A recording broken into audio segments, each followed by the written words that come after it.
హిందూ జీవన విధానంలో మనం ఎప్పుడూ కొలిచే దైవం శ్రీరామచంద్రుడు.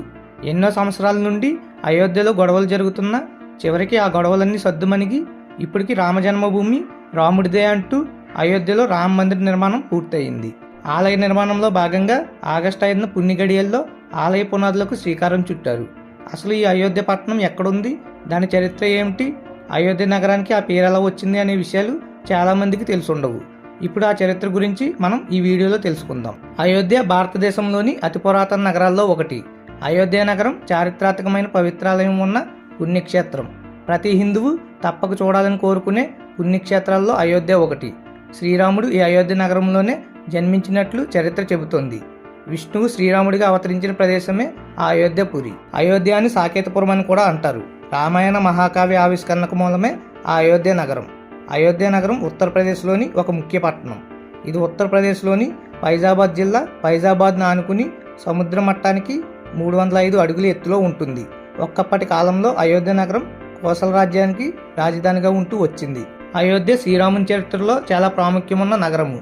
రామాయణాన్ని అనుసరించి చూస్తే ఈ నగరం 9000 సంవత్సరాలకు పూర్వం వేదాల్లో మొదటి పురుషుడిగా హిందువులకు ధర్మశాస్త్రం అందించినట్టుగా పేర్కొన్న మనువు చేత స్థాపించబడింది. మరికొన్ని ఆధారాలను బట్టి ఈ నగరం సూర్యవంశ రాజైన ఆయుధ్ ద్వారా నిర్మించబడిందని తెలియజేస్తున్నాయి. సూర్యవంశ చక్రవర్తులు పాలించిన కోసల దేశానికి అయోధ్య రాజధాని నగరం. అయోధ్యను రాజధానిగా చేసుకుని హిందూ దైవమైన రామచంద్రుడు పరిపాలించాడు. స్కంద పురాణంతో పాటు ఇతర పురాణాలు భారతదేశంలోని 7 మోక్ష పురాణాలలో అయోధ్య ఒకటని చెప్తున్నాయి. హిందూ పవిత్ర గ్రంథాల్లో ఈ పురాణాలు అతి ముఖ్యమైనవి. అధర్వణ వేదం అయోధ్య దేవనిర్మితమని, అది స్వర్గ సమానమని పేర్కొన్నది. అయోధ్యను మొదటిసారిగా సూర్యవంశరాజైన వైవసత్వ మనువు కుమారుడైన ఇక్ష్వాకు నిర్మించి పాలించాడని పురాణ కథనాలు చెబుతున్నాయి. ఈ వంశం వాడైన పృథువు వలన భూమికి పృథ్వీ అనే పేరు వచ్చిందని పురాణాలు చెబుతున్నాయి. సూర్యవంశంలోని 31వ రాజు హరిశ్చంద్రుడు ఈ రాజ్యాన్ని పాలించాడు. హరిశ్చంద్రుడు సత్యవాక పరిపాలనకు ప్రసిద్ధి చెందినవాడు. ఆయన వంశం రాజుల గొప్పతనానికి తన సత్యవాక పరిపాలనతో ఘనతను తీసుకొచ్చాడు. ఆయన వంశస్థుడైన సగరుడు అశ్వమేధ యాగం చేశాడు. ఆ యాగంతో విఘ్నం వైదొలిగించి ఆయన మునిమనువుడైన భగీరథుడు గంగానదిని విశేష ప్రయత్నం చేసి భూమికి తీసుకొచ్చాడు. ఆ తర్వాత వచ్చిన రఘుమహారాజు రాజ్య విస్తరణ చేసి పేరు సంపాదించి సూర్యవంశంలో మరో వంశకర్త అయ్యాడు. రఘుమహారాజు తర్వాత సూర్యవంశం రఘువంశంగా కూడా పిలువబడింది. రఘుమహారాజు మనుముడు దశరథుడు. దశరథుడి కుమారుడు రామచంద్రుడు. అయోధ్య చరిత్ర విషయానికి వస్తే అతి పురాతన హిందూ నగరాల్లో అయోధ్య ఒకటి. ఈ నగరం పతిత పావని అయిన గంగానది తీరంలో ఉంది. అలాగే సరయూ నది కుడివైపున ఉంది. రామాయణంలో అయోధ్య నగర వైశాల్యం 250 చదరపు కిలోమీటర్లుగా చెప్పబడింది. అయోధ్యను రాజధానిగా చేసుకుని సూర్యవంశరాజైన ఇక్ష్వాకు కోసల రాజ్యాన్ని పాలించాడు. 63వ సూర్యవంశరాజైన దశరథుడి రాజ్యసభగా అయోధ్య ఉంది. వాల్మీకి రచించిన రామాయణ మహాకావ్యం మొదటి అధ్యాయాలలో అయోధ్య మహోన్నతంగా వర్ణించబడింది. అంతేకాక కోసల సామ్రాజ్య వైభవం, రాజ్యంలోని ప్రజలు అనుసరిస్తున్న ధర్మం, సంపద, ప్రజల విశ్వనీయత గురించి గొప్పగా వర్ణించబడింది. తులసీదాసు తిరిగి రచించిన రామచరిత మానస్లో అయోధ్య వైభవం తిరిగి వర్ణించబడింది. తమిళ కవి కంబర్ రాసిన కంబరామాయణంలో కూడా అయోధ్య అత్యున్నతంగా వర్ణించబడింది.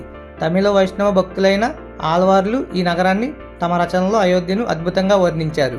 జడభరత, బాహుబలి, సుందరి, పాడలిప్త సురీశ్వరి, హరిశ్చంద్ర, అచల భరత మొదలైన వారు అయోధ్యలో జన్మించిన వారే.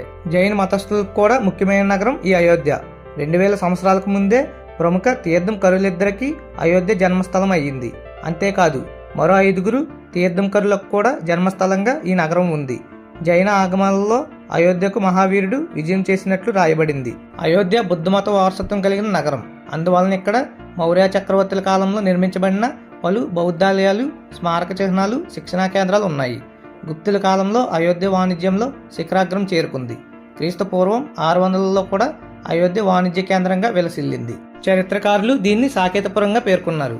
క్రీస్తు పూర్వం 5వ శతాబ్దం నుండి క్రీస్తు పూర్వం 5వ శతాబ్దం వరకు బౌద్ధమత కేంద్రంగా అయోధ్య విలసిల్లినది.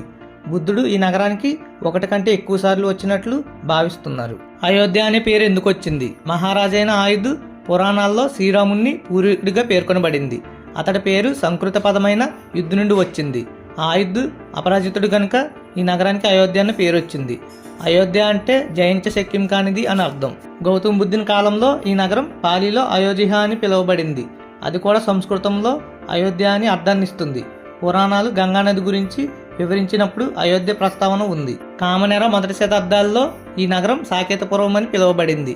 క్రీస్తు శకం 127 సాకేతపురాన్ని కుశన్ చక్రవర్తి చేత జయించబడింది. కుశన్ చక్రవర్తి తూర్పు ప్రాంతానికి అయోధ్యను కేంద్రంగా చేసి పాలించాడు. 5వ శతాబ్దంలో ఈ నగరం పాక్సేన్ అన్న పేరుతో పిలువబడింది. చైనా సన్యాసి హుయాన్సాంగ్ క్రీస్తు శకం 636లో తన భారతదేశ యాత్రలో ఈ నగరాన్ని సందర్శించిన సమయంలో ఈ నగరాన్ని అయోధ్య అని పేర్కొన్నాడు. మొఘల్ పాలనా కాలంలో ఇది గవర్నర్ ఆయుధ స్థానంగా ఉండేది. బ్రిటిష్ పాలనా సమయంలో ఈ నగరం అయోధ్య అని పిలువబడింది. అలాగే అయోధ్య బ్రిటిష్ వారి కేంద్రపాలిత ప్రాంతాలైన ఆగ్రా ఆయుధ ప్రాంతాలలో ఒక భాగంగా ఉండేది. అయోధ్యలో ముఖ్యమైన ప్రదేశాలు చూడాలంటే రిక్షాలు మాట్లాడుకుని వాటిలో వెళ్ళి చూడాలి. రిక్షా నడిపేవారు ఇక్కడ ముఖ్యమైన ఆలయాలు, మందిరాలను ఒక్కొక్కటిగా చూపిస్తాడు. రామ జన్మభూమిని కూడా అలాగే చూడాలి. నెంబర్ 1 సరయూ నది స్నానఘట్టం. ఇక్కడ సరయూ నదిలో తీరంలో బంకమట్టి అధికంగా ఉంటుంది. సరయూ నది జలాలు తేటగాను శుభ్రంగాను ఉంటాయి. నెంబర్ 2 రామ జన్మభూమి ఆలయ నిర్మాణ ప్రదేశం. ఇక్కడ రామ జన్మభూమిలో వివాదం ముగిశాక ఆలయ నిర్మాణం కొరకు అవసరమైన శిల్పాలు మొదలైనవి నిర్మించి సిద్ధంగా ఉంచబడ్డాయి. నెంబర్ 3 అయోధ్యలో భిక్షువులు ఉండకూడదన్న ఉద్దేశంతో సాధువులకు ఏర్పాటు చేసిన అన్నదాన సత్రం. ఇక్కడ దాతల సహాయంతో డబ్బులు వసూలు చేసి ప్రతిరోజు సాధువులకు అన్నదానం చేస్తుంటారు. అలాగే ఇక్కడ ఉన్న గోశాలలో 200కు పైగా గోవులున్నాయి. ఈ గోక్షేరం ఆశ్రమ నిర్వహణకు ఉపయోగించబడతాయి. నెంబర్ 4 కౌసల్యాదేవి మందిరం. శ్రీరామునికి జన్మనిచ్చిన కౌసల్యాదేవికి ఇక్కడ మాత్రమే మందిరం నిర్మించబడి ఉంది. ఈ మందిరంలో కౌసల్యాదేవి దశరథులతో కలిసి రామచంద్రుడు ఉంటారు. నెంబర్ 5 హనుమద్ మందిరం. ఇక్కడ ఉన్న హనుమదాలయంలో నిరంతరం అఖండ భజన కొనసాగుతూనే ఉంటుంది. నెంబర్ 6 వాల్మీకి మందిరం. వాల్మీకి మందిరంలోని పాలరాతి గోడల మీద వాల్మీకి రామాయణంలోని 24,000 శ్లోకాలు లిఖించబడి ఉన్నాయి. ఇక్కడ మూల మందిరంలో వాల్మీకి మహర్షితో లవకుశులు ఉండడం విశేషం. నెంబర్ 7 కనకమహల్. సీతారాముల వివాహం తర్వాత అయోధ్యలో ప్రవేశించిన తర్వాత కైకేయి దశరథులు వివాహ కానుకగా సీతారాములకు ఈ భవనం ఇవ్వబడిందని చెబుతుంటారు. ప్రస్తుత భవనం విక్రమాదిత్యుడు నిర్మించాడని చెబుతారు. విక్రమాదిత్యుడు సరయూ నదిలో స్నానం చేసి అయోధ్య నగరంలో ప్రవేశించిన తర్వాత ఆయనకు ఇక్కడ గతంలో ఉన్న భవనాలు కళ్ళకు కట్టినట్లు కనిపించాయని, తర్వాత విక్రమాదిత్యుడు ఇక్కడ ఆలయాలు భవనాలు నిర్మించబడ్డాయని చెబుతుంటారు. నెంబర్ 8 హనుమాద్ ఆలయం. రామచంద్ర పట్టాభిషేకం తర్వాత రామచంద్రుడు తనకు సహాయం చేసిన వారందరికీ కానుకలు సమర్పించిన తర్వాత తనకు ఎక్కువగా సహాయం చేసిన హనుమంతునికి తన నివాసానికంటే ఎత్తైన ప్రదేశంలో నివాసానికి యోగ్యమైన స్థలం ఇచ్చాడని, అక్కడ ప్రస్తుతం ఆలయ నిర్మాణం జరిగిందని చెబుతుంటారు. పురాణ ప్రసిద్ధమైన ఈ ఆలయం కొంచెం ఎత్తైన ప్రదేశంలో ఉంటుంది. ఈ ఆలయానికి సుమారు 90 మెట్లుంటాయి. ఆలయ ప్రాంగణంలో సీతారాముల ఆలయం ఉంటుంది. నెంబర్ 9 రామజన్మభూమి. బాబర్ మసీద్ నిర్మించిన ప్రదేశంలో రామజన్మభూమిలో తాత్కాలికంగా అతి చిన్నదైన రామాలయంలో సీతారాములకు పూజాధికాలు నిర్వహించబడుతున్నాయి. అత్యంత రక్షణ వలయంలో క్యూ పద్ధతిలో ప్రయాణించి ఆలయాన్ని చూడాలి. లోపలకు ప్రవేశించడానికి కఠినమైన నియమాలు ఉన్నాయి. అలా పోతూనే ఆలయాన్ని దర్శించాలి. ఎక్కడా నిలవడానికి రక్షణ సిబ్బంది అనుమతించదు. సెల్ ఫోన్, కెమెరాలు, పెన్నులు వంటివి కూడా లోపలకు అనుమతించరు.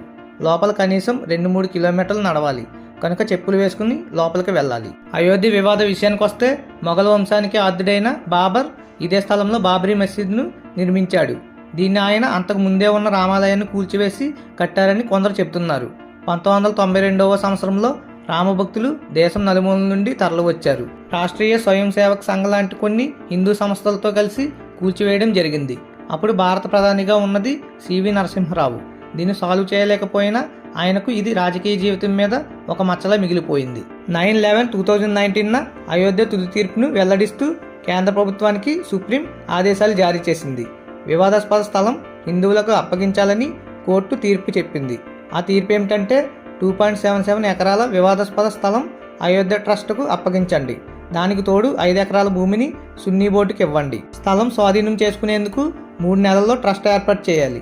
అయోధ్య చట్టం కింద 3 నెలల్లో మందిర నిర్మాణానికి ట్రస్ట్ ఏర్పాటు చేయండి. ఆ భూమిని ట్రస్ట్కి అప్పగించండి అని తీర్పునిచ్చింది. ఈ వీడియో మీకు నచ్చిందని అనుకుంటున్నాను. నచ్చినట్లయితే లైక్ అండ్ షేర్ చేయండి.